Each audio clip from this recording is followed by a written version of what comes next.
People think I was afraid to die alone. That wasn't it. I was afraid of what they'd do to me while I was still breathing. There's a distinction. And if you're somewhere near my age, or if someone you love is, I need you to grasp that distinction before we go any further. Because everything I'm about to share with you depends on it. My name is Brielle Marorrow. I am 93 years old. I have been a daughter, a wife, a mother, a widow, and for the last 6 years, a woman who lives alone in a house that is too large, too silent, and entirely, stubbornly, beautifully mine. I buried my husband. I buried 2 of my dearest friends.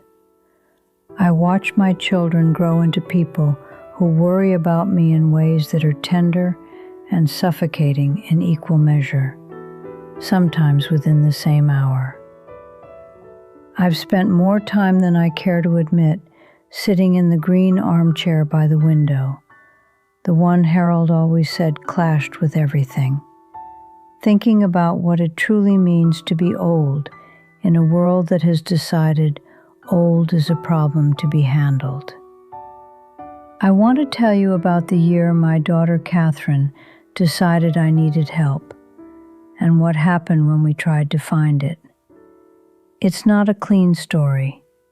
There's no moment where everyone realizes they were wrong and life becomes suddenly fine. But it's an honest story, and at 93, honest is the only kind I have any patience for telling. It was November.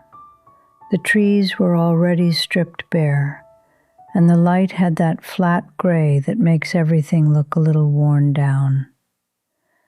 I'd been living alone for 4 years. I was managing. I cooked for myself. I kept the house. I walked to the end of the block every morning, slowly, but I walked. By any fair measure, I was a woman who was pressing forward. But Catherine had been watching me the way you watch something you expect to crack. She drove up on a Saturday and brought my son-in-law Robert, which told me this was serious. He sat at my kitchen table with his coffee and let Catherine do the talking, which was sensible of both of them. "Mom, we've been talking," she said, and that "we" told me everything. This wasn't Catherine's idea alone. It was a conversation she and Robert had been having without me, after the kids were in bed. The way parents talk about things they don't want the children to hear. Except in this case, I was the child. She laid out 3 options: move in with her and Robert, hire a caregiver to come during the week, or look at some communities, places with staff, with other people my age, where I'd be safe. I told her I'd think about it. I thought about it for 3 weeks. Then I called her back and said, "Let's try the first one. I'll come stay with you for a while." Catherine's house is warm and well kept. Little Theo used to climb into my lap without asking, like it was his birthright. I hadn't had a small person in my lap in years. I'd forgotten the weight of it, the particular alive weight of a child who trusts you completely with their body. But the thing about living in your daughter's house at 90 is that you become a guest very quickly. Not because anyone means for it to happen. Catherine and Robert were kind, unfailingly kind. And sometimes that kindness felt like a door closing very softly in my face. They had a routine, a full, busy, tightly arranged routine built around their lives. And into that routine, I was placed like a piece of furniture that didn't quite belong, but everyone agreed to work around. One evening I heard Robert's voice through the kitchen wall without intending to. Just a fragment, something about the bathroom in the mornings and the schedule. Then Catherine's voice, quieter, then silence. I stood in that hallway and thought, I am the thing they are arranging around. I didn't cry then. I cried later in the guest room, with my face turned toward the window so the sound wouldn't travel. It wasn't sadness exactly. It was more like when you've been carrying something heavy for a very long time and you set it down for a moment and your arms begin to tremble from the release of it. The kind of crying that comes from finally admitting something to yourself. The next morning I called Catherine and told her I wanted to try option 2. The caregiver arrived on a Monday morning in January. Her name was Donna. Efficient, direct, with her methods firmly set. She wasn't unkind. She was professional. She arrived at 8 and left at 4. In between, she reorganized my kitchen in a way that meant I couldn't locate anything for days. She made me lunches that were nutritionally appropriate and completely without flavor. And she called me Mrs. Marorrow. After 40 years of being Brielle, of being Mom, of being Grandma Brie, I was Mrs. Marorrow, which was my mother-in-law's name. God rest her complicated soul. My kitchen is not just a room. It's the room where everything meaningful in my life took place. I made my children's lunches at that counter for 22 years. I wept into that sink the day my mother passed. I danced slowly with Harold in that kitchen the night we found out Catherine had passed her medical exams, because we'd had wine, and we were so full of joy, we didn't know what to do with ourselves. Donna's presence in my kitchen, however well-intentioned, felt like someone walking through a sanctuary while the service is still in progress. And the money wasn't adding up. I told Catherine to cancel the agency.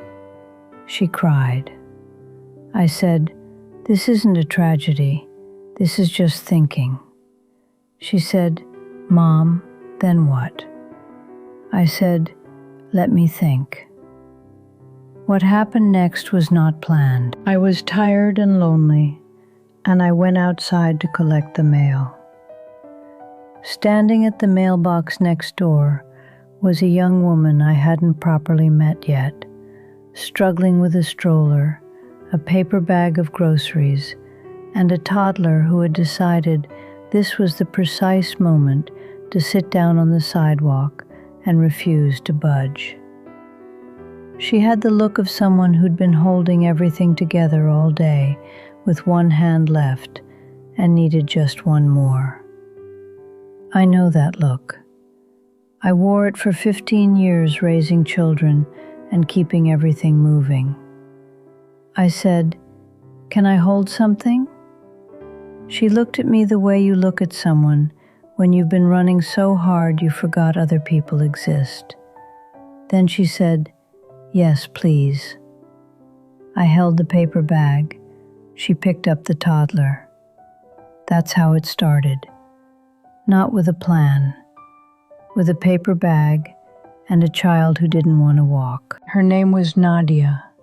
She was 31 years old, a single mother with 2 kids.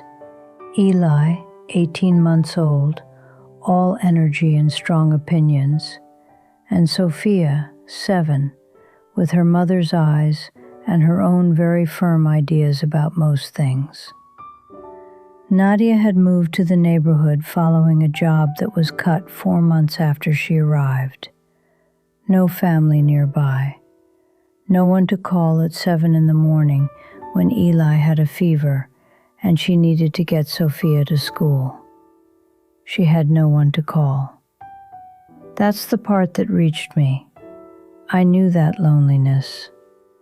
After Harold died, when the kids were living their own lives an hour away, and the mornings were so hushed they made your chest ache, I knew exactly what that felt like. I recognized it in her, the way you recognize a language you once knew by heart. We started small. She'd knock on my door in the mornings. Could Eli stay with me for an hour? Of course he could. Sophia started sitting at my kitchen table to do her homework. She asked me questions without any filter, the way 7-year-olds do. She asked me once, very seriously, if I was afraid of dying. I told her, a little, but mostly I just get very tired by 9 o'clock. She laughed so hard she nearly fell off the chair. I hadn't made a child laugh like that in years. I hadn't realized how much I'd missed it. Nadia, in turn, started coming to check on me. Not in the Catherine way. No checklist, no options, no weight of worry pressing against everything she said. She just knocked. She'd sit in the kitchen while I made tea and talk, really talk, the way people used to before everyone started staring at their phones in every available silence. She told me her real fears, that she wasn't enough for her kids, that the money wouldn't hold, that maybe coming here had been a mistake. And I told her things I hadn't shared with anyone in a long time, because there was no one left to tell them to. I told her about the real Harold, not the polished version you offer at funerals, but the complicated man who was brilliant and sometimes selfish, and who loved me in ways that were imperfect and genuine. I told her about Eleanor, my friend who died at 78, in the middle of a sentence, the funniest person I've ever known, and about whom I could no longer speak to anyone, because the people who remembered her as I did were mostly gone. Nadia hadn't known Eleanor, but she listened, and that was enough. By spring, without anyone having arranged it, we had built something. I watched Eli 2 mornings a week so Nadia could go to job interviews. Nadia helped me with the grocery shopping, which had become genuinely difficult. Not the choosing, I can still pick a tomato better than anyone, but the carrying, the lifting, the logistics of a body that doesn't always cooperate. She changed a light bulb I'd been leaving alone for 6 weeks because the step stool and I were no longer on speaking terms. We were not a family.